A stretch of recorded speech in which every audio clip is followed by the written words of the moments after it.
So I finally received my copy of Marina's book. You know, this, can you see that? Probably not.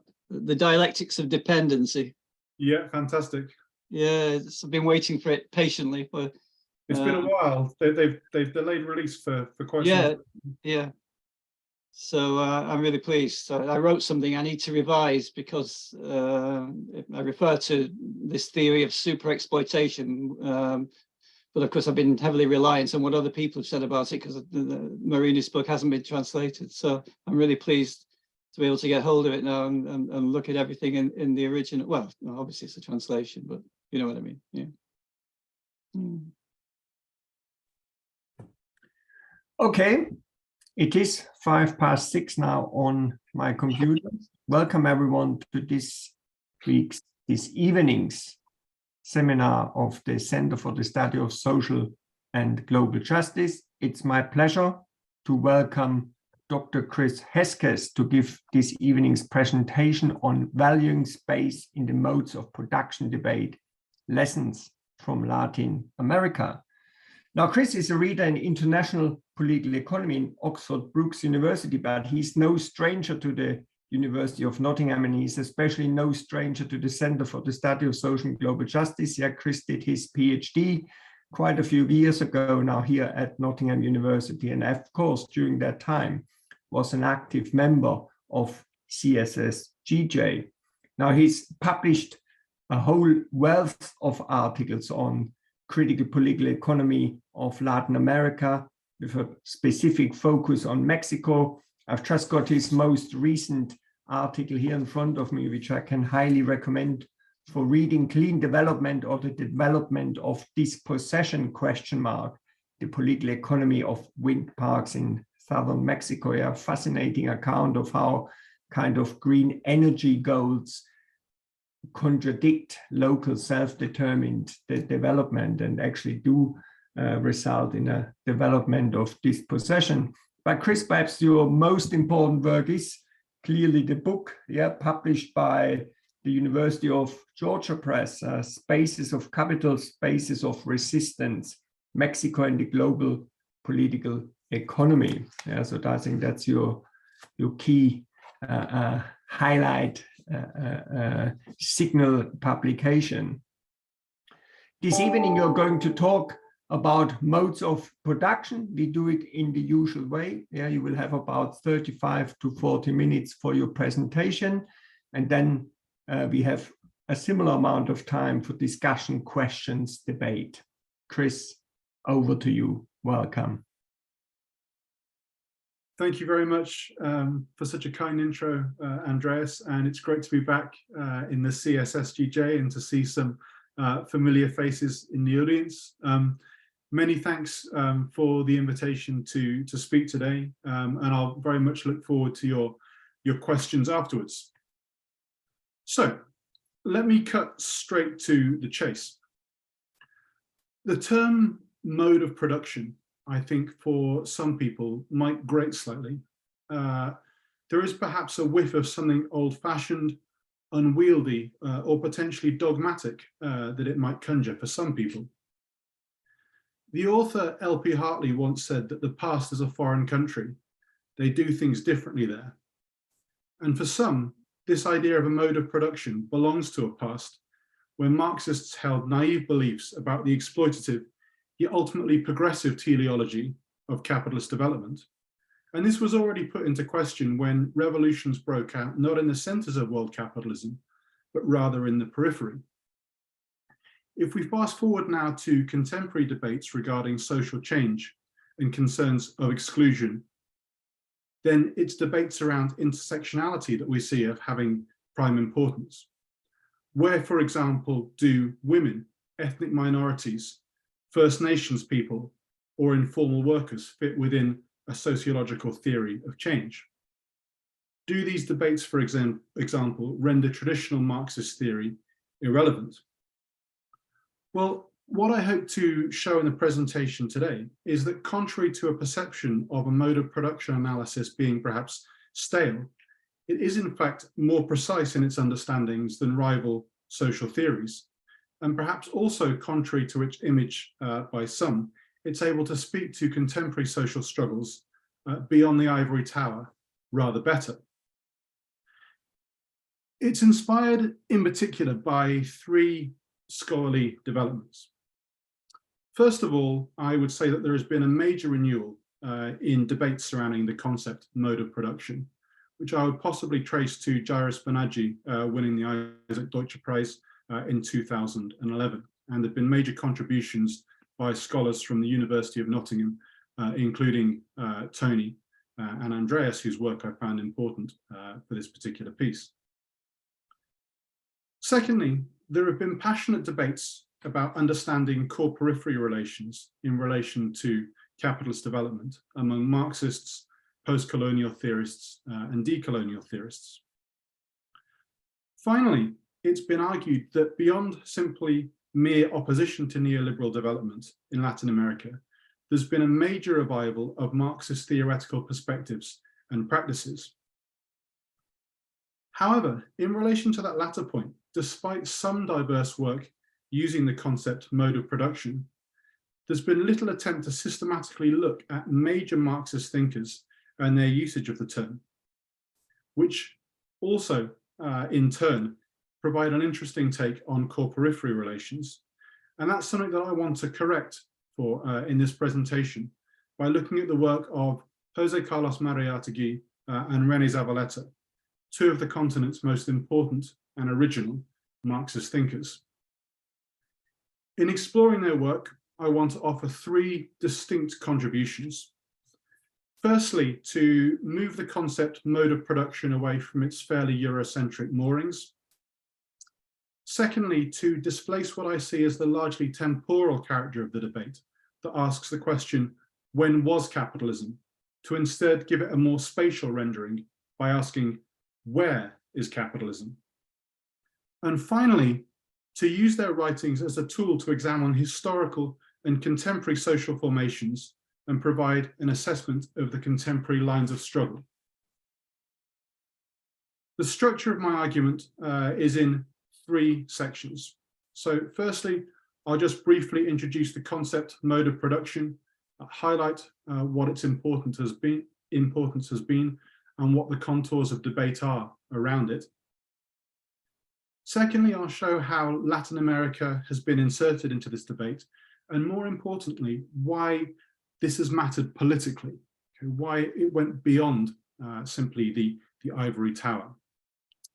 And then finally, I'll look at the work of Mariátegui and Zavaleta to show how their work provides a spatially nuanced reading of a modes of production debate, and in turn moves us beyond a largely historicized and academic preoccupation to one that is grounded in the reality of subaltern struggles in the present.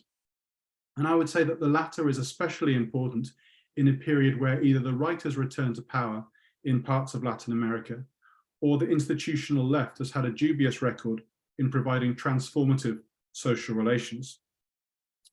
To analyze the potential of social forces in the present day, I argue that we need concepts that can accurately delineate antagonistic relations. And I would say this is the chief failing of major social theories that are fashionable in the present, such as decolonial and dependency theory. So let's start with the question of modes of production themselves. What are modes of production, and what are the major points of debate around it? In other words, what is the problematique that the modes of production debate seeks to engage with? In many respects, Etienne Balibar stakes out in very clear terms the importance of modes of production for historical materialism's broader contribution to the social sciences. He states the following: Marx's construction of the central concept of the mode of production has the function of an epistemological break with respect to the whole tradition of the philosophy of history. For in its generality, it is absolutely incompatible with the principles of idealism, whether dogmatic or empiricist, and it progressively revolutionizes the whole problem of society and history. Now, this is a pretty big claim, so it requires a little bit of unpacking. The term modes of production is obviously unmistakably Marxist in origin. Marx and Engels lay the groundwork in the German ideology for thinking about different types of mode of production, identifying various historical types, including tribal, ancient communal, feudal, and capitalist. They also highlight how humans reproduce themselves through particular modes of production. Finally, they also submit that it's the differences between modes of production that also provide the basis for relations among nations within a broader international division of labor. Really, the key point that Marx also advances is that all societies organize themselves to produce surplus output. In other words, over and above what they will immediately consume. However, they differ in how they choose to go about this production of surplus and by what technical means. Taken together, this arrangement is what we can call a mode of production. So, why does it matter? To answer that, I want to give you perhaps the most detailed statement of this from Marx in Capital Volume 3. Bear with me because the quote is somewhat lengthy, but it's worth reading out at length. Marx says the following: "The specific economic form in which unpaid surplus labor is pumped out of the direct producers determines the relationship of domination and servitude, as this grows directly out of production itself and reacts back on it as a determinant." He carries on this is based the entire configuration of the economic community arising from the actual relations of production, and hence also its specific political form. It is, in each case, the direct relationship of the owners of the conditions of production to the immediate producers, a relationship whose particular form naturally corresponds always to a certain level of economic development of the type and manner of labor, and hence to its social productive power, in which, he says, we find the innermost secret, the hidden basis of the entire social edifice, and hence also the political form of the relationship of sovereignty and dependence. In short, the specific form of the state. Now, that was a long quote, but encapsulated within that, we have, in regards to modes of production, the specific setting out of a dialectic here between relations of exploitation, property ownership, and state formation. And this is a crucial point that I want to return to later when considering the work of Zavaleta and Mariátegui. A key focus for Marx and others since who are working within the historical materialist tradition is to look at the differentia specifica of capitalism and how the capitalist mode of production alters the social dynamics of life. Of course, this is famously captured in the line from the manifesto, "All that is solid melts into the air," capturing this unsettling dynamic that capitalism provides. Perry Anderson notes that as a result of this, Marxist scholarship has largely been concerned with trying to locate the origins of capitalist development. In other words, as I said in my introduction, they're interested in asking the question, when was capitalism? So if we look at the works of political Marxists like Robert Brenner and Ellen Meixens-Wood, we see what they're trying to do in their political project is to identify shifts in social property relations in the English countryside and to look at the movement from political coercion to economic coercion leading to capitalist transformation. That method of analysis is then utilized to examine comparable societies, whether it be France or the Netherlands, to consider whether in a certain point in time they can be considered capitalist or not. Now that's all well and good, but my personal take is instead of asking when was capitalism, it's more productive to ask the question, where is capitalism? Why? I think if instead we ask the question, where is capitalism? It opens up the possibility of thinking about incompleteness. It opens up the possibility of thinking about difference and resistance. And it also shifts us politically from what is a largely historical and academic debate to one which is a contemporary debate and highly politicized. It also allows us to think through geographical relationality. After all, what Marx was thinking about when he theorized capital was a spatially expansive project, both within and across societies. He also recognized that capitalism never developed in simply a pure form, but it struggled, sometimes more and sometimes less, with what he calls the survival of earlier economic conditions with which it is amalgamated. Echoing this in the Latin American context, you have the Brazilian geographer Milton Santos stating that a mode of production is expressed through struggle and interaction between the new, which dominates, and the old. The new seeks to dominate everywhere, but without being able to do so completely. Okay, so it's that question of incompleteness which concerns me here. And this question about incompleteness, difference, and resistance is thrown into even sharper relief once we consider this wider picture of core-periphery relations within global capitalism. So how do the global dynamics of expansive capitalism discussed above transform space? And how do struggles linked to older forms of property relations retain their relevance? To answer this, I want to shift our view now to consider Latin America. Historically, Latin America has been a crucial vantage point for assessing the modes of production debate, as well as in turn becoming a site to reflect on it and offer an original contribution itself to the debate. Vitally, this goes way beyond the towers of, way beyond ivory tower detached academic inquiry. Really, it's about the practical realities of the continent's development and what strategies were necessary for political transformation. Right at the heart of this debate were concerns about modes of production, namely whether Latin America can be considered capitalist or not. So if you rewind back to the 1950s and 60s, the dominant assumptions shared by both modernization theory and orthodox communist parties was that Latin America can be considered as having a dualistic form of economy. There existed a modern capitalist sector which coexisted with a backwards feudal sector. Now, despite the very different political positions of modernization theory and the orthodox communist parties, both of them thought that capitalism was a necessary stage of development. The political task, as far as both of them was concerned, was transforming the backward feudal sectors of the economy into capitalist sectors. And to achieve this, more market integration would be necessary. It was a dependency analysis that radically broke with this view.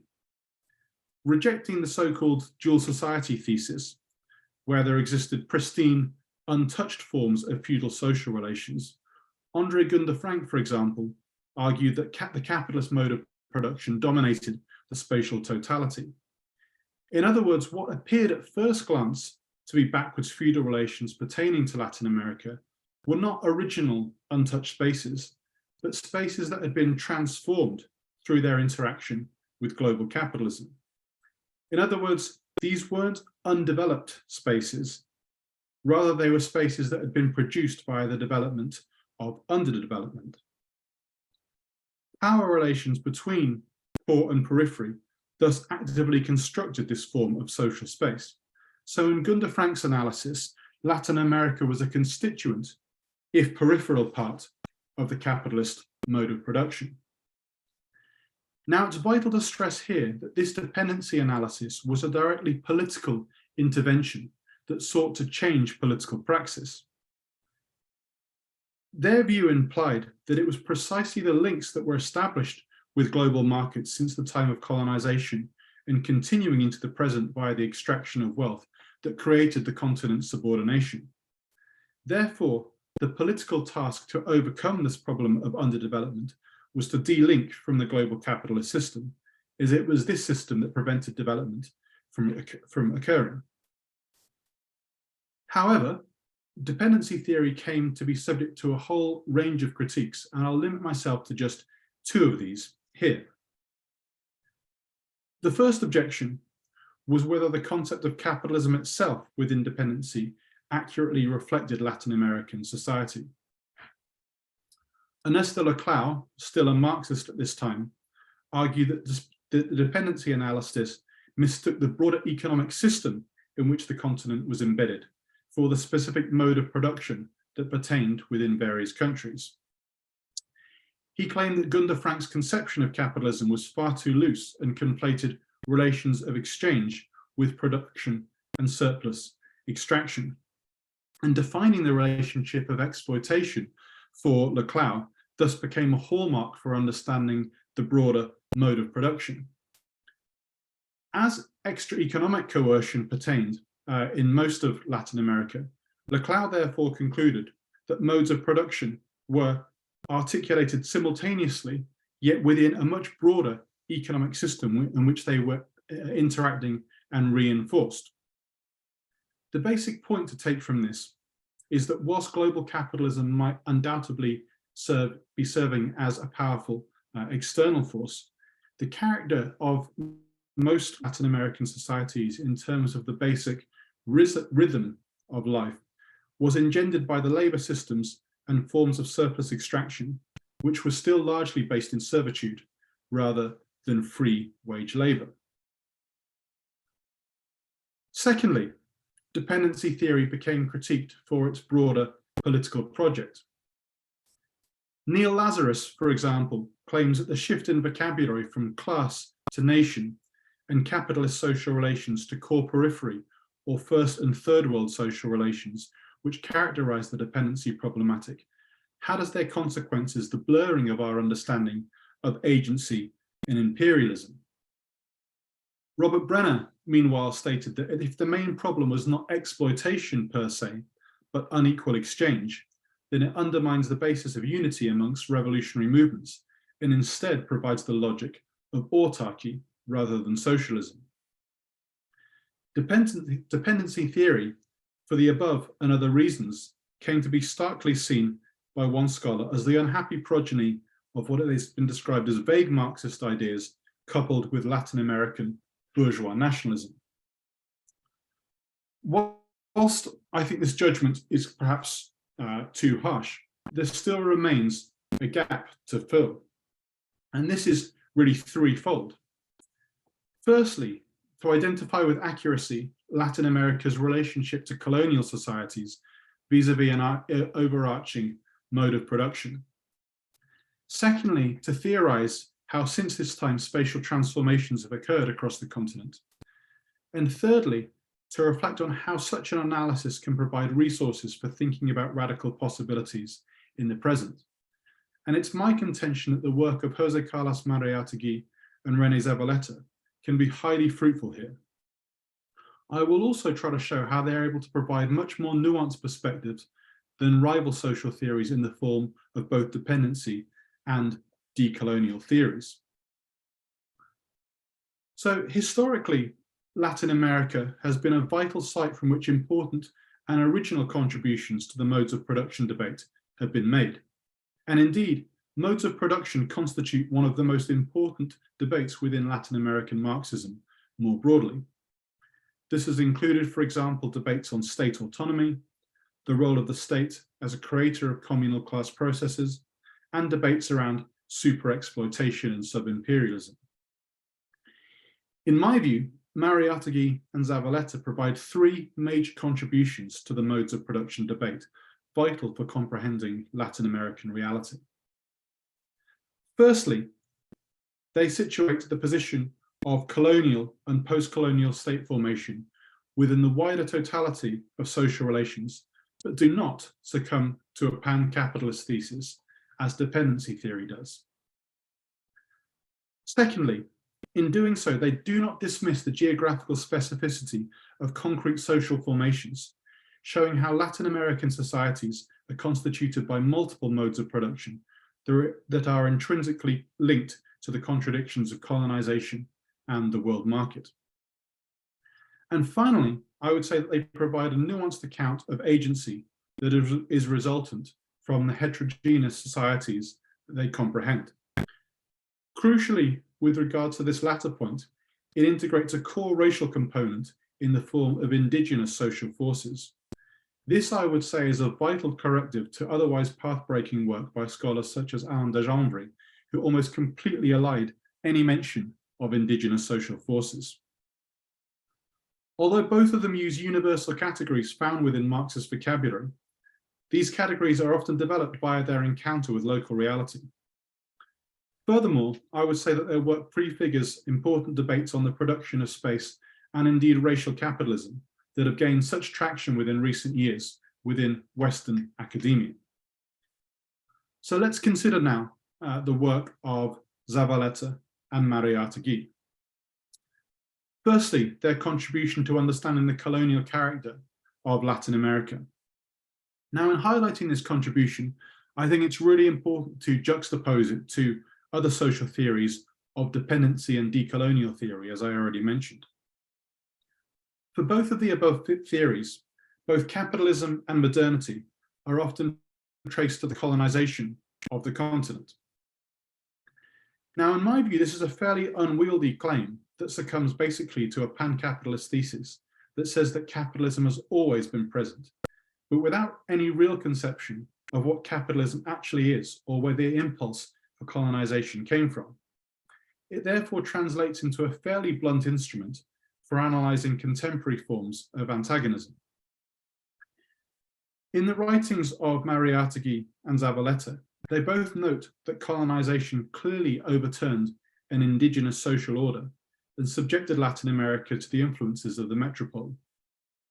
However, the transformations that they note are far more nuanced than any simplistic narrative about the imposition of capitalism and modernity. Mariátegui, for example, stresses the feudal character of Spain and notes the backwards character of Spanish colonialism. He specifically juxtaposes the colonization of Latin America and the process of colonization in North America, arguing that the Spanish brought the effects and methods of an already declining spirit and economy that belonged to the past. Far from implanting a revolutionary mode of production in Latin America, Spain, he says, sent us practically nothing but nobles, priests, and adventurers, hardly the revolutionary mode of production theorized by Marx and Engels. There's also a tendency in decolonial scholarship to equate colonialism with modernity. However, René Zavaleta notes that modern sovereignty is precisely what colonial state formation did not bring in terms of state unity. In his famous text, Lo Nacional Popular, he argued that in fact two distinct spatial projects existed in Bolivia from the time of colonization onwards. These were what he called señorial space, dominated by hacienda owners with localist views of territory to be held through private gain, and conversely, Andean or indigenous space, dominated by indigenous conceptions of collectively held property, in which community, production, and the sacred coexisted. What was not present for Zavaleta was the idea of national space consonant with modernity. In other words, in contrast to decolonial and dependency theory, the situation in Latin America was not one in which the social relations became dictated by capitalist imperatives of value production and concomitant transformations in spatial structures. Rather, the countries that both of these scholars were writing about, namely Peru and Bolivia, became a storehouse of materials that helped construct capitalist social relations elsewhere.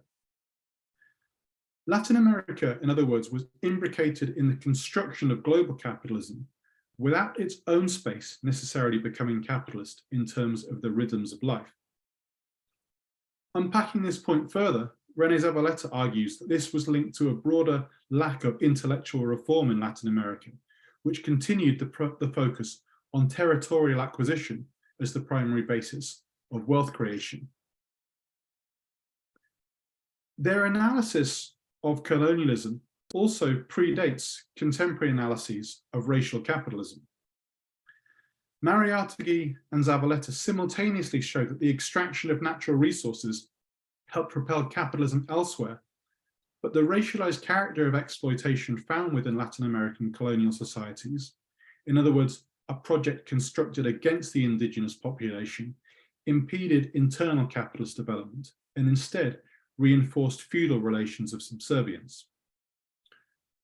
Drawing from Marx, Zavaleta is able to postulate the key difference between formal and real subsumption to capitalist development, and saying that it's only with the latter that strong capitalist hegemony is secured.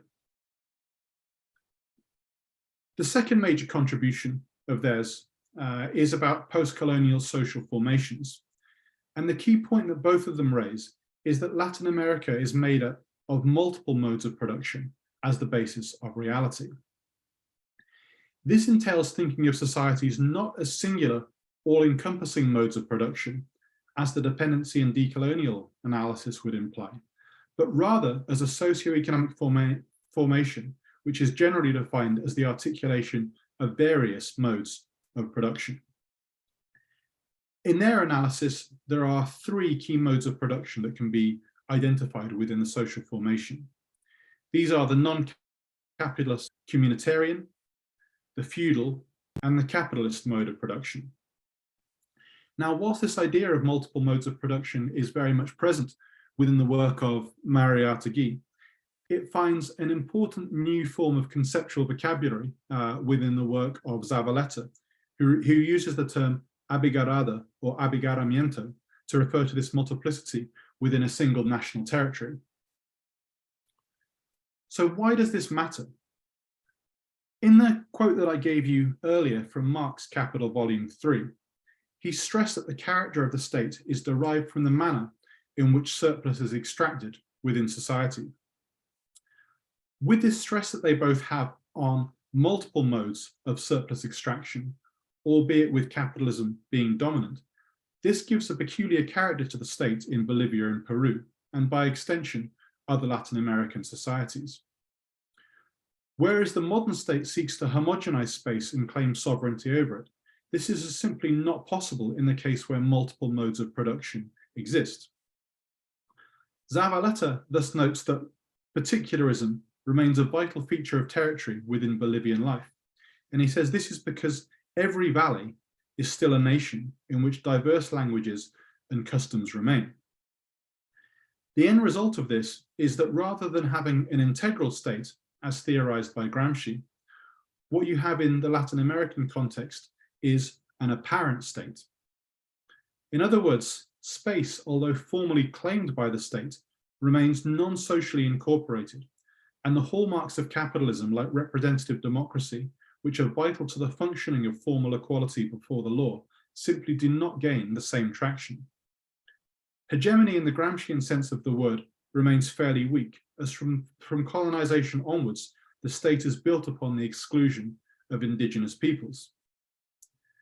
Zavaleta therefore concludes that when a ruling class produces ideas that cannot be metabolized by its own civil society, the state necessarily exists in a relation of non-belonging to its very object or end, which is precisely society. This leads to the final contribution of theirs, which is the revolutionary subject, and it has three important dimensions to it. Firstly, the above discussion on multiple modes of production is also vital to retaining a sense of national history and agency. In the work of Zavaleta, this is specifically postulated against dependency theory, which he says provides far too much emphasis on external causality. In contradistinction, Zavaleta states, it is clear if we adhere strictly to this principle, we would have to understand history as a closed circle in which the dependent could produce nothing but dependency. There would be no national histories. So whilst he very much acknowledges the existence of external constraints, his objective is to define what degree of self-determination still remains possible. Secondly, the above discussion I provided of the contradictory character of the state, defined from the existence of multiple modes of production, also provides insights for the agency of transformative action. Whereas within Western Marxist theory, and you can think most famously of Rosa Luxemburg's The Accumulation of Capital, you have the theorization of spaces of non-capitalism as basically only being functional for capitalist development. Within the work of Zavaleta and Mariátegui, non-capitalist space becomes the basis for thinking about potential resistance. As I discussed above, Zavaleta places emphasis on how the existence of a heterogeneous and unequal society such as Bolivia impedes the effectiveness of representative democracy, so essential to the functioning of capitalist hegemony. In the case of Bolivia, which he's writing about, although this could be masked for a time by revolutionary nationalist ideology, this hegemony then ages and unraveled. And for Zavaleta, the notion of crisis is then used to explain the process where the weakness of the state is revealed and how this simultaneously can have a nationalizing effect, creating new forms of popular struggle from below in newfound constitutive moments of unity. For Zavaleta, it's through crisis that new political subjects are formed, and this is precisely what he refers to as crisis as a method for revealing society. Writing on crisis, Zavaleta says the following: "The crisis, therefore, not only reveals what is national in Bolivia, but is itself a nationalizing event. The diverse times altered by its eruption. You belong to one mode of production, and I to another, but neither you nor I are the same after the Battle of Nanawa. Nanawa is what is common between you and me. This is the principle of intersubjectivity." And for all of you that are non-familiar with Bolivian history, Nanawa was the site of a very famous bloody battle during the Chaco War against Paraguay, which itself is considered a founding moment in modern Bolivia, helping to throw the old oligarchic state. That idea of a heterogeneous society, or abigaramiento, thus provides this basis of radical heterotemporality during periods of crisis. It is simultaneously the condition that prevents the full realization of capitalism and the possibility for broader subaltern class alliances. Finally, with reference to this idea of the revolutionary subject, a major Latin Americanization of Marxism achieved by Mariátegui and Zavaleta was the inclusion of indigenous subjectivities as a key point of reference for social change. Theirs is thus a Marxism purged of abstract class essentialisms, but one based on the existing antagonisms of contemporary reality. Crucially, this involves a recognition of the demographic context in which they are writing, where indigenous demands are the dominant national popular demands. Their work, however, includes explicitly noting the internal relation between class and race, which I often find missing from a decolonial analysis, which likes to elide the class component of exploitation. In contrast to this, Mariátegui states the following: "We are not satisfied to assert the Indians' right to education, culture, progress, love, and heaven. We begin by categorically asserting their right to land." In other words, all struggles have a material substratum to them. This is an idea, therefore, firmly pitched against liberal multiculturalism, which has sought to co-opt indigenous social forces via a politics of recognition, and which has been so prevalent throughout the last 2 or 3 decades in Latin America. To begin to conclude then, we frequently see abstract references to problems of global capitalism. What does this mean in practice? Without wanting to push the argument too far, when we talk about problems of global capitalism, we're clearly making a claim for similitude. However, as Foster Carter argues, this must be complemented by an analysis at the level of social formations and their interrelationships. And it's precisely this endeavor that I have argued that Mariátegui and Zavaleta provide the resources for us to undertake. At the same time, Marxist approaches that place an emphasis on global capitalism have been charged with having a capitalocentric view that overlooks the existence of the multiplicity of existing productive forms and renders all of these differences subordinate to capital. Whilst the approach of scholars like Gibson and Graham, I think, are very useful in opening our intellectual horizons to the political economy of difference, I will also say that they place far too much emphasis on a politics of language and too little importance to the creation of a revolutionary subject of change at a wider scale.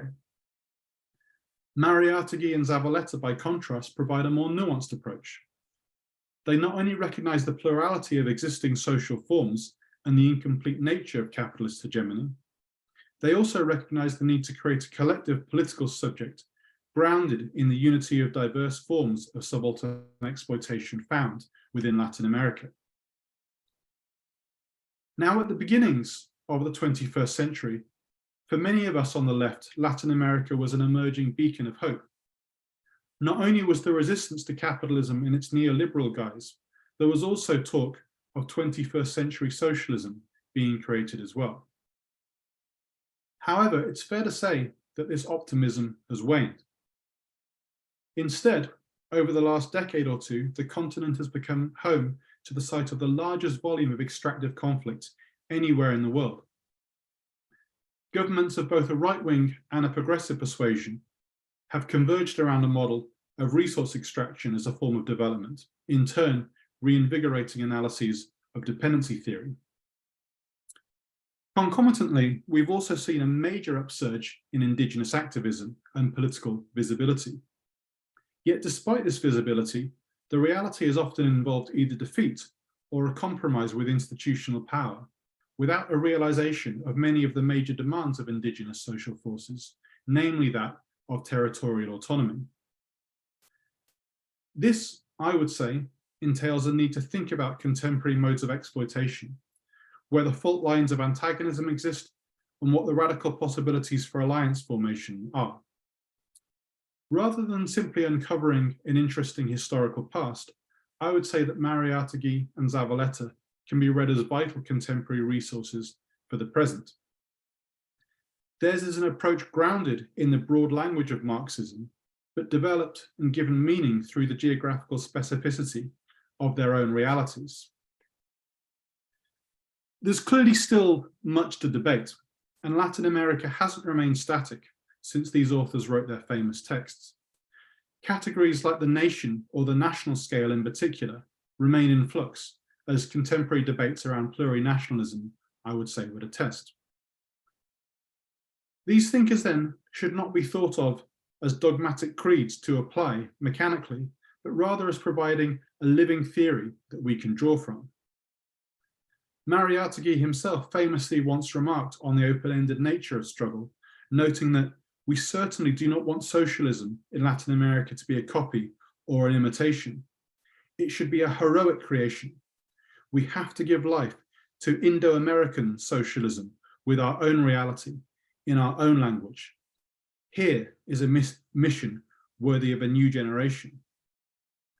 Whilst we can hope that some of the darker clouds of fascism in Latin America have recently been vanquished, I would say that this mission to create an inclusive Indo-American socialism remains a vital task in the decade or so ahead.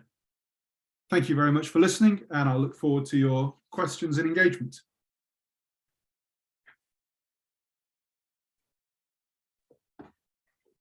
Yes, thanks a lot, Chris.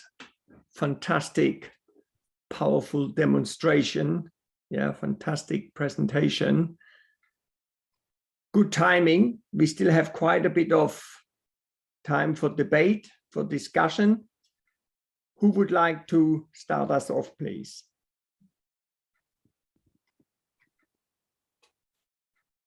I see lots of applause.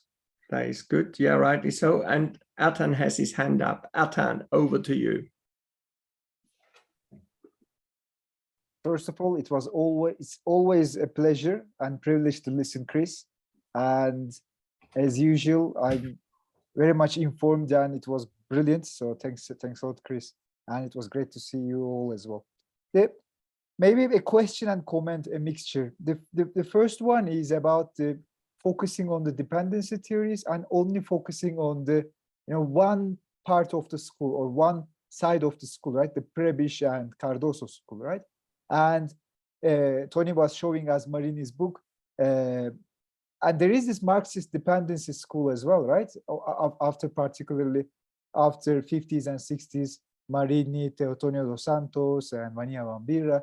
And I usually believe in Turkey as well, when do we focus on criticism of dependency, we usually focus on one side of one school of dependency, and we usually neglect, and this school is neo-developmentalist, and what was you were criticizing, and the general criticisms that we know about dependency, but we usually neglect, the other Marxist dependency school, which actually underlines really the class struggle and the indigenous or domestic origins of capitalism, the sui generis characteristics of capitalism in Latin American countries. And that's a comment. And why don't we focus more on Bambirra and Marini and Dos Santos, for instance, but more Cardoso and Prebisch. And the second one would be, again, a comment and question. And so, for instance, when we speak about Mariátegui in 1920s and 30s, that explains a lot, right? The 1920s and 30s in Peru, in Bolivia, but then Latin America is not homogeneous, and we have Brazil, Argentina, and Mexico, where actually this multiple modes of production might not be working, particularly after 1960s and 70s. So what do you think about that? And the last one is also another comment, right? Is you talked about this faults and fault lines of possibilities of transformation, right? And sometimes I feel when we criticize again the progressive governments or the 21st century socialism in Latin America, we focus again too much on extractivism, and because when we look at, for instance, López Obrador in Mexico now, right? Sometimes focusing on that as well obscures the fault lines, right? Where the fault lines of class struggle or social divisions there, and there are some transformative possibilities. But then we do criticize those governments on the basis of extractivism, and also there is a hope, right? Coming from Colombia, Petro actually focuses on getting rid of extractivism. So there is also hope. So that was also the last comment. But thank you very much for your fantastic presentation, please. Thanks very much, Atan. So just very briefly to kind of address the initial comment, let me kind of put it in much starker and blunter terms than you were sort of too polite to do so, which is have I made too much of a straw man from the dependency theorists which I use in the presentation. Perhaps slightly guilty as charged. What I would say is, in the context of the written paper, Dos Santos, Gunda Frank, Marini, etc., are all engaged with, and I do try to provide a more nuanced discussion of the dependency position, and also particularly to give the theory its due. So I think David Slater's chapter on why dependency theory really matters for geopolitical memory has some resonance here. And I would certainly agree that Marini provides the most sophisticated account, precisely as you say, for this internal class relation. I think that I would still hold, however, that the overwhelming focus is to subsume the continent within a spatially totalizing analysis of global capitalism. And I think that this has its drawbacks, and this leads me into your second question about multiple modes of production remaining. Now, I don't want to be too kind of cavalier and answer with reference to countries that I'm not familiar with, but certainly in the case of Mexico, in Ecuador, in Bolivia, in Peru, I would say that this certainly does remain the case. And so why does it matter in the context of what I've just said? Well, firstly, and this is where the article draws on some of the pieces that Tony has recently written, I think that this shift away from a singular all-encompassing mode of production to analyzing concrete social formations actually provides a better degree of complexity in any historical situation. But also, I think for those of us interested in the possibilities of political transformation, I think it serves as a useful reminder that there are differences that still exist in the here and now. There are progressive possibilities that still can remain to be built upon. Not everywhere is simply subsumed into the dynamics of capitalism, and that I think should matter for any kind of radical analysis. I'm really sorry, I didn't quite get what the third question was about extractivism. No, it was more a comment on, you know, sometimes when we criticize the 21st century socialism or the progressive governments in Latin America, we focus on this, you know, as a crime, you know, on focusing or continuing the extractivism, right, as a part of neo-developmentalism. But sometimes it might be the necessity, right, of, you know, those transformative projects. And sometimes for instance, in the case of Mexico, it might obscure, I said, some fault lines of possibilities of, or some class struggle issues, right? Because what would I argue in Mexico, for instance, you would have this significant possibility of transformative politics, but then again, the government at the same time focusing on extractivism, right? So does it obscure, or would it be obscuring it, or would be the only crime of 21st century socialism? That was also a comment, a question mixed really. It's obviously been possible in some cases that, of course, the political economy of extractivist development has been used to fuel a progressive government mandate, right? This after all, is, you know, has provided rents that can be used for various redistributive purposes. But at the same time, I think we have to acknowledge the reality of that extractive development, where indigenous peoples have largely been the primary victims of this as a model, particularly territorially rooted indigenous communities. And I would say in that particular sense that the vital political work is therefore to connect an analysis of exploitation on the one hand and dispossession on the other hand, in trying to create a more progressive political project which can unite those territorially rooted indigenous social forces in rural areas with progressive urban social forces. Okay, thank you very much. Thank you, Adnan, for the excellent question. Thank you, Chris, for your response. I've got one question in the chat, but before I go to the chat, is there somebody else who would like to raise a point at this moment? No? So there's a question from Oliver. He's in an internet cafe in Bogota at the moment, so he can't ask it himself. I will read it out for him. What is your view, Chris, on the controversy surrounding the concept of the transnational capitalist class, a class that is supposedly nationally footloose, as opposed to rooted in particular nation states? And how do you come to this conclusion? Chris. How long do we have?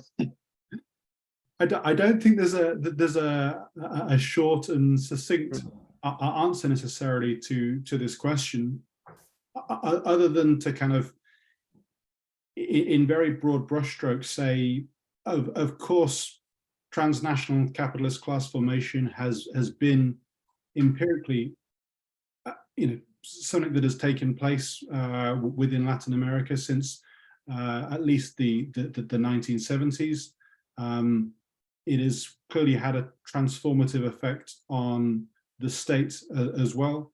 By the same token, comprador classes have always been pretty vital to the functioning of extractive development within Latin America, as the work of Marini and other dependency theorists would attest.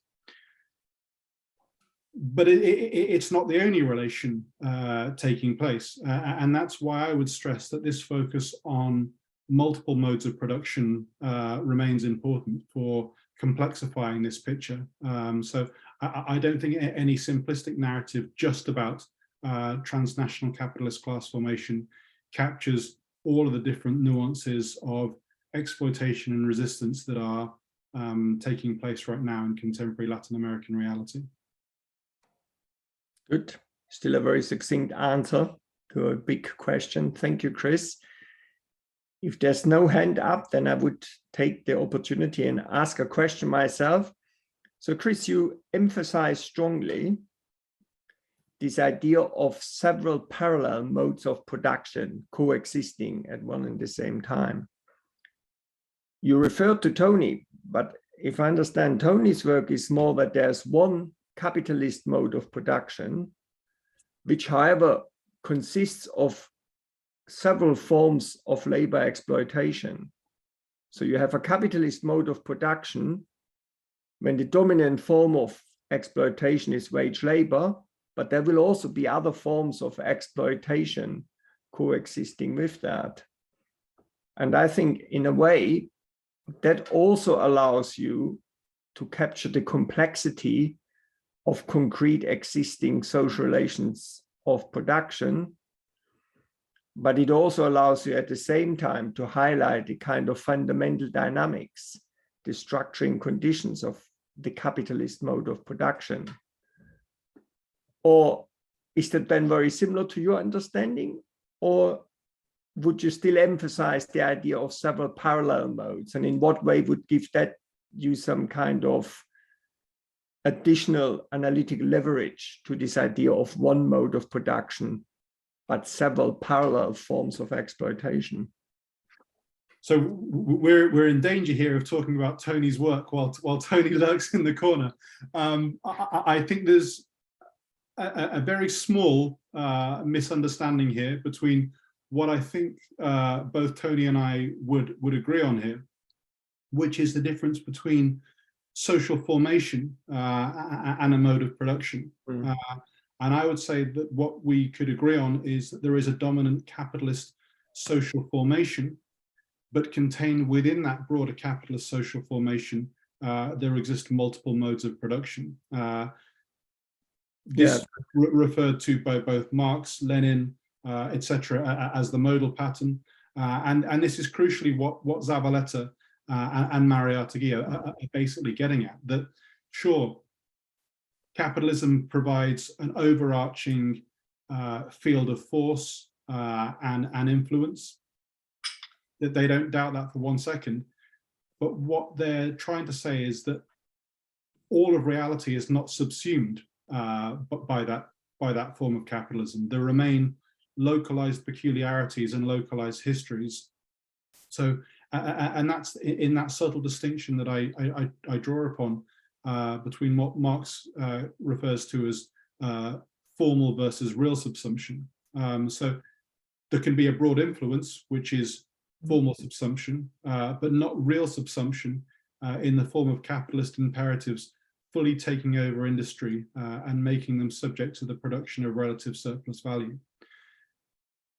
And again, as perhaps I kind of hinted at in my answer to Ertan, I think that this matters politically when we don't close the world and we don't just assume one homogeneous form of power relations existing, but rather are aware of the multiplicity of forms of exploitation, the different fault lines of antagonism, and the different possibilities that there might be to build from something collective. In the case of both Zavaleta and Mariátegui's analysis, it is this retention of indigenous collective property and values that they think provides a springboard for thinking about progressive possibilities. And I think it's important that we don't erase that in the Latin American context. Okay, yeah, brilliant. And thanks for referring. You are right, of course. Yeah, Tony talks about the social formation, yeah, the capitalist social formation. Very good. Okay, any other questions?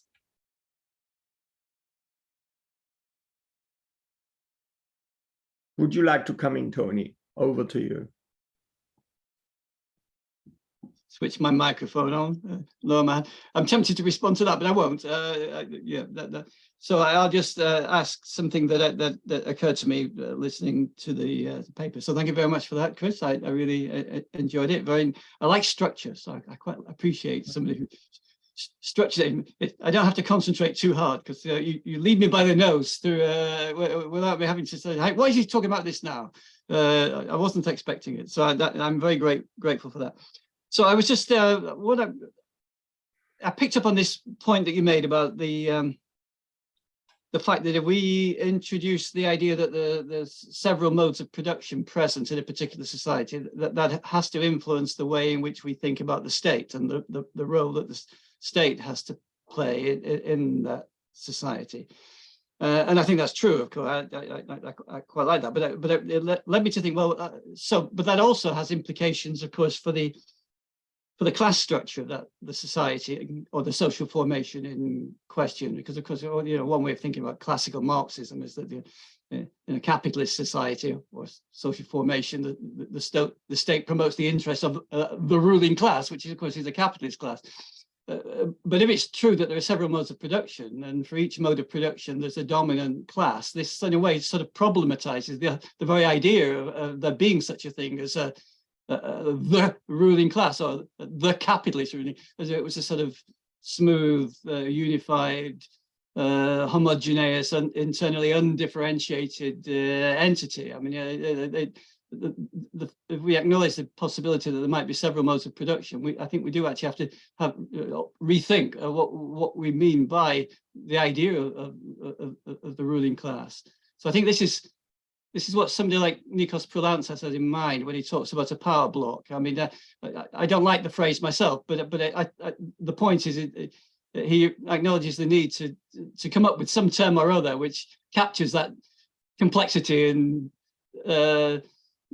heterogeneity and so on and so forth that I've been talking about. So I'm just wondering, what have you had any thoughts about that, or whether any of these thinkers that you've been talking about discuss that issue and perhaps talk about Poulantzas and the relevance of his work for their own particular research project.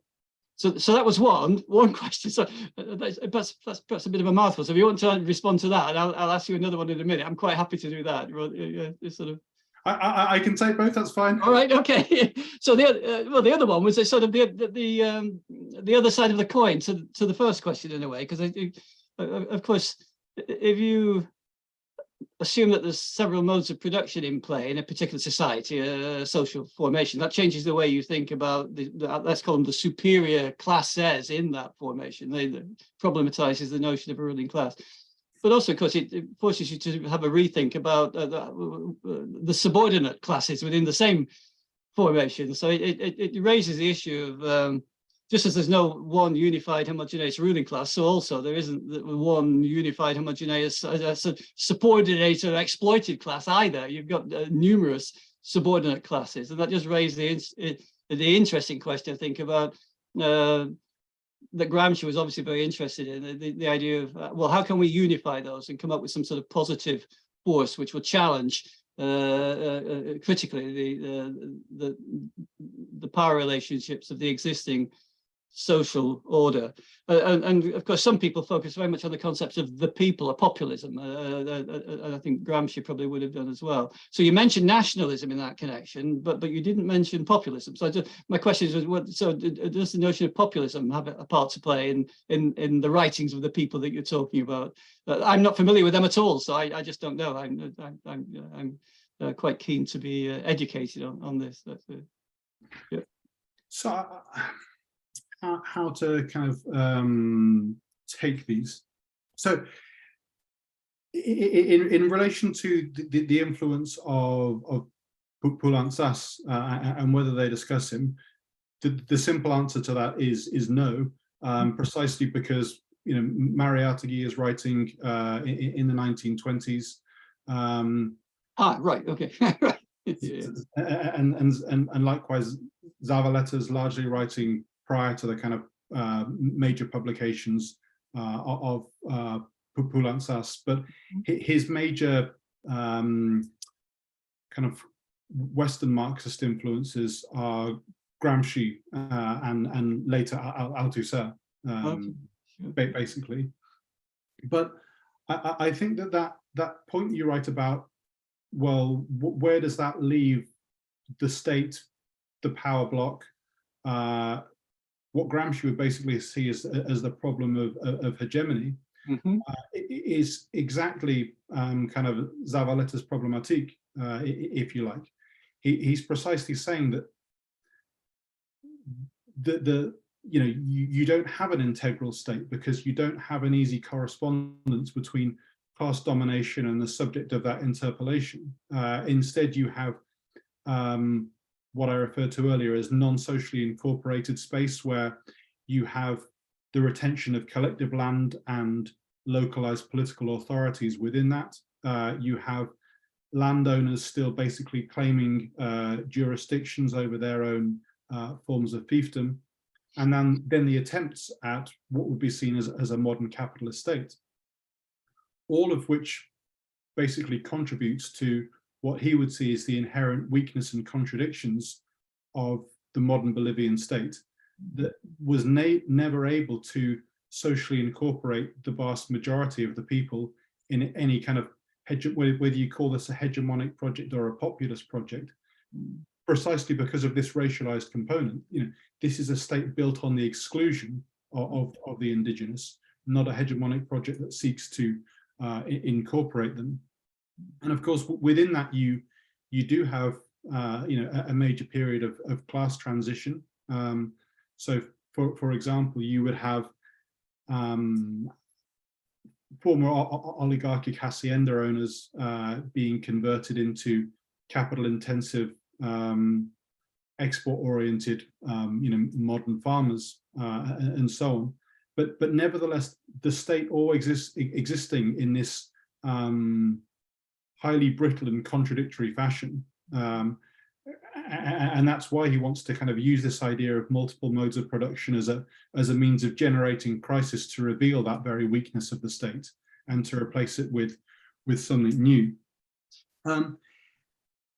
In terms of then kind of thinking about the differences, in a way that this is kind of precisely where we are. So in terms of modern Bolivia, you had the former Vice President Alvaro Garcia Linera precisely justifying the policies of the Bolivian state with reference to the work of René Zavaleta, and to kind of claim that the construction of the plurinational state in Bolivia after 2009 was trying to ensure that communal class practices and forms of communal peasant economy would be reinforced through a modern capitalist sector, and they would coexist, but capitalism would be kind of used as a complement to reinforce and expand these indigenous communal relations.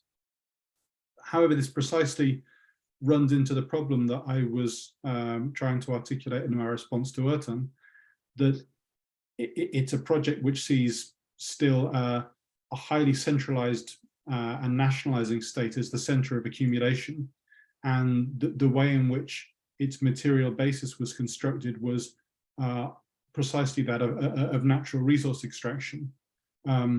So one that brings itself into conflict with its very social base, that of territorially rooted indigenous people. Now, Garcia Linera, in a famous pamphlet, said these are nothing but creative tensions in the revolutionary process. Others would see this as a downright contradiction, I think, rather than creative tensions. Dialectics.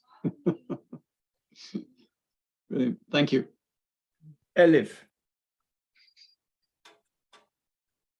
Hello, Chris. Great to listen to you again. I was very much curious to hear your presentation and your observations of Latin America. My question is related with the first part of your presentation, social change and modes of production. I'm really curious to hear your ideas on that, because I'm also struggling with the repercussions on renegotiating core periphery relations. So historically, all these developments in the last decade or two, like, for instance, further concentration of capital, rising inequalities, the ecology crisis, and the fact that neoliberal accumulation exploited nature to such an extent that world supply chain is renegotiated again with China and the competition with the West or Western Bloc, and this renegotiation related with carbon emission, green energy, etc., or COVID-19, technology, digitalization. I took note all the possible coordinates or that can bring social change. Is it possible to observe, I mean, based on your observations in Latin America as a geography in the periphery of world capitalist system, do you see any contours of social change in the capitalist social relations? And based on that, do you think these main contours of core periphery relations is somehow renegotiated? So what brings change, or are we just exaggerating the period we live in? I mean, social change takes a long time, that we are just perhaps exaggerating all these historical developments that we are experiencing today. Thanks for your question, Elif, and also really, really nice to see you again after probably over a decade. True. What can I say to this? I would say, as a general tendency, one of the most important things that we can observe over the last decade or 2 decades is this emergence of profound socio-ecological movements within Latin America that are both territorially based and based in demands for control of natural resources, for democratic autonomy, for assembly style decision-making, and so on. Now, I don't want to kind of present a utopian narrative of saying that these have in all cases been highly successful. There have clearly been many rollbacks of these movements, still against the power of the state. They often remain fairly weak.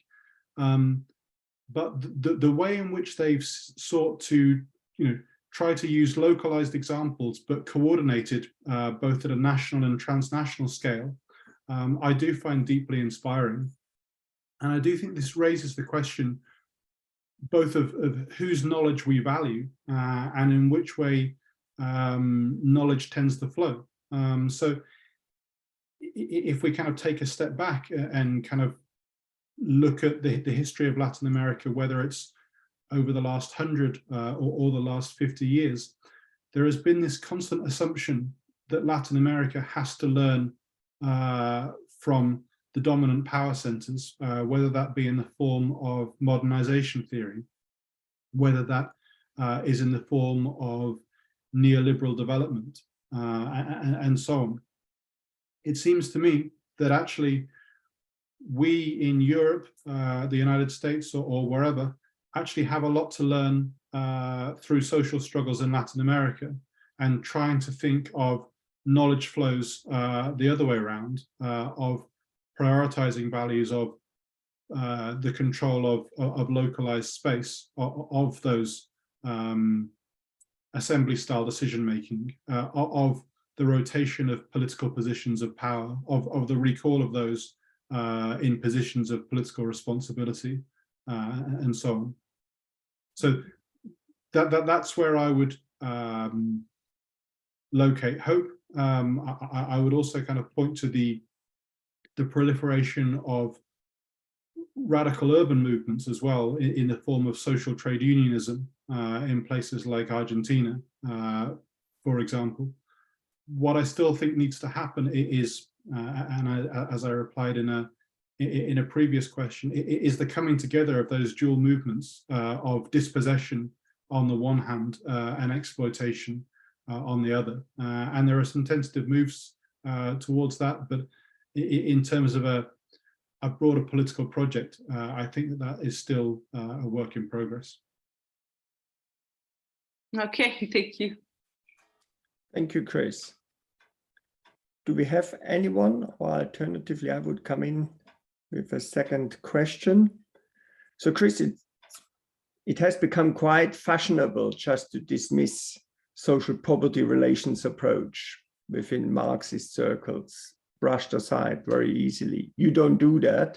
You just say, I'm not so much interested when is capitalism, but I'm interested where is capitalism.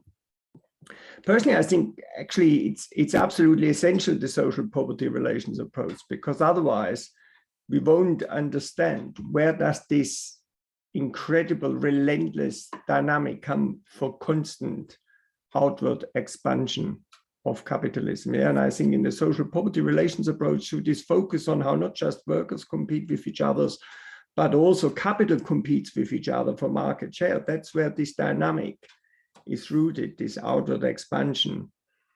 So when you look at your periphery core dynamics, and if you look at this question of where is capitalism, where would you see this dynamic emerging from? In terms of where is capitalism? Or why is capitalism constantly, relentlessly expanding outward as a structural pressure? How would you understand that? I mean, I have no problems there with a fairly orthodox Marxist analysis of locating it within, you know, a drive for expansive production and the competition amongst individual capitals that Marx identifies as one of the hallmarks of capitalism in volume 3. I think where I differ from some of the theorists that I mentioned earlier is locating that 500 years ago. So the idea that Spanish colonialism was, you know, basically capitalist, I think is demonstrably false. How could an economy that basically remained feudal, whose primary motivations for colonial conquest were rooted in the contradictions of a feudal and absolutist political economy, be equated with capitalism? And this is where I think kind of Zavaleta and Mariátegui have real purchase, because they note the kind of the dominant structure of colonialism within a global political economy more broadly. They note the transformative effects of global capitalism and the changes that are engendered, particularly kind of around coastal enclaves and so on. But without saying that the whole of the rhythm of life is basically dictated by capitalist imperatives. So they would say, of course, this is a process that's put into motion. It slowly, you know, begins to take hold, but it doesn't take hold overnight. There remain these contradictory processes or symbioses with broader capitalist development, of which the Latin American continent is a constituent part. So without the extraction of metals, for example, you don't have the coinage, which is so vital to capitalism. You don't have the production of cheap food, which is essential to the reproduction of the worker in British capitalism. But it's not the same as saying that the entirety of Latin American space is therefore nothing but capitalist social relations. And I think that there lies the nuance. So your criticism is, however, more than of world systems theory approaches and dependency, not on the social property relations in this respect. Exactly, yeah. Yeah. Thank you. Sinem.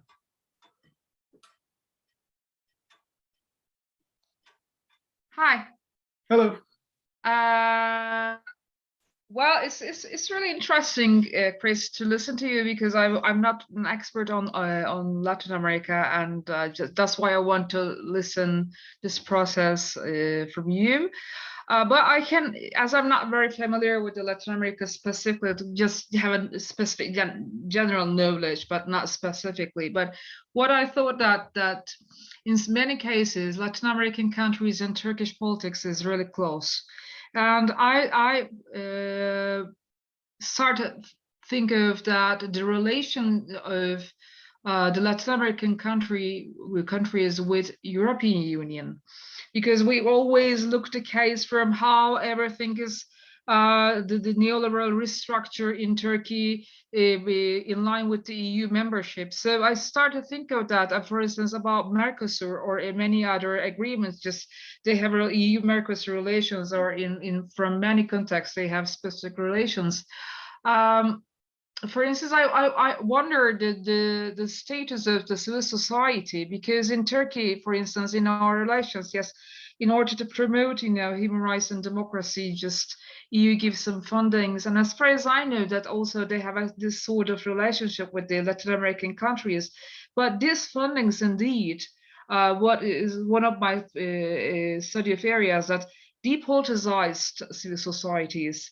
And again, when we look clearly, just very, specifically, you can see that it's somehow also the civil societies, even though it's just the main topic is about promoting of human rights and democracy. In the inner side, you can see that again there is a kind of neoliberal restructuring over civil society in Turkey. So I wonder whether the same situation as exists in the Latin American countries, not necessarily EU, maybe, but the Latin American countries and United States relationship, the role of the civil society, how it's politicized and how it's depoliticized, and I wonder in general if you would like to give some specific country example. I would like to learn this part. Thank you. I don't know how much I can kind of speak with any authority about kind of EU funding and civil society groups. I guess all I can really kind of say are two major points.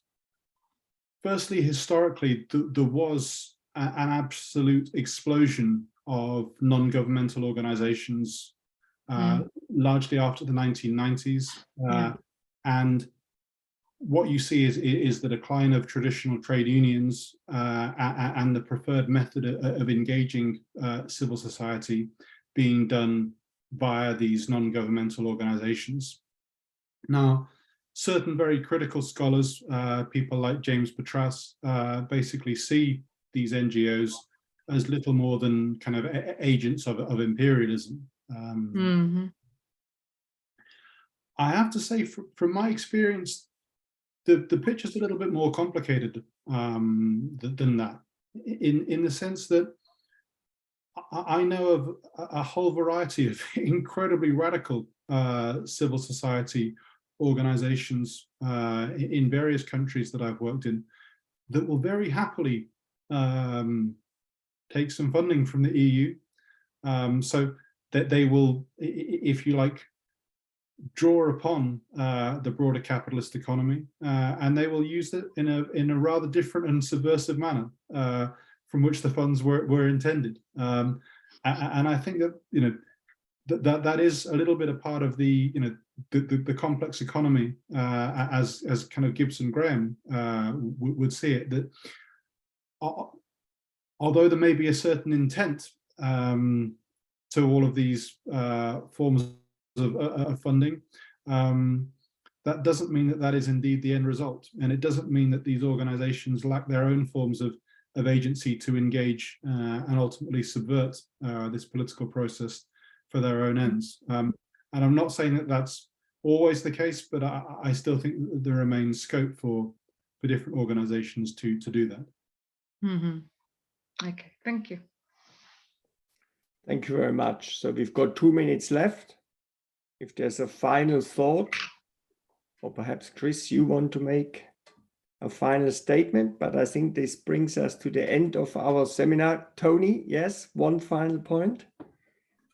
Well, I don't want to sort of very briefly. I said earlier on, I got this copy of this book by Marini. I know mentioned him earlier on, and I've written something which it's a sort of critical engagement with this notion of super exploitation that you find in the work of Marini.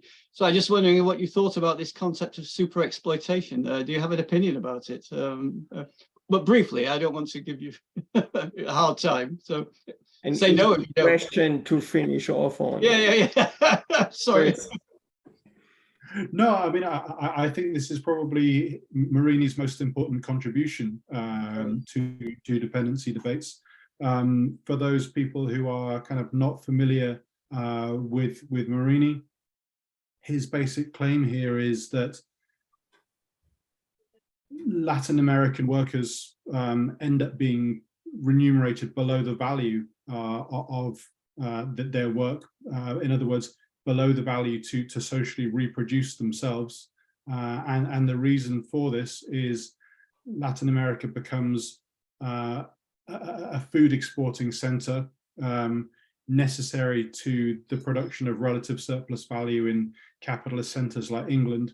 And so Latin American capitalism, by contrast, is reliant upon both absolute surplus value and the super exploitation of the worker by contrast. And that's why you then have these kind of symbiotic forms, if you like. So how do you actually get a population to materially survive under conditions of super exploitation? Well, they probably need some kind of various forms of subsistence activity as well, in the form of farms or other modes of informalized urban labor, and so on. So it adds to this kind of picture, if you like, of a highly complex social formation, which Marini also crucially does use that term, social formation. So he's a lot more nuanced than simply saying that, you know, capitalism in its entirety dominates the spatial totality. So no, without a doubt, the most sophisticated of dependency theorists, in my view. Thank you. Brilliant. Chris, many thanks. This was a Thank you fantastic seminar. Pleasure to see you all and speak to you, and thank you all for the questions. Yeah, no, that was really excellent. Lots of food for thought, lots of stimulating conceptual discussions to move forward in our own conceptual work and practical application. So it was great to have you back at CSSGJ. Hopefully see you again at some of our future seminars, and many thanks to everyone for staying with us at this fascinating seminar. Goodbye, everyone. Thank you.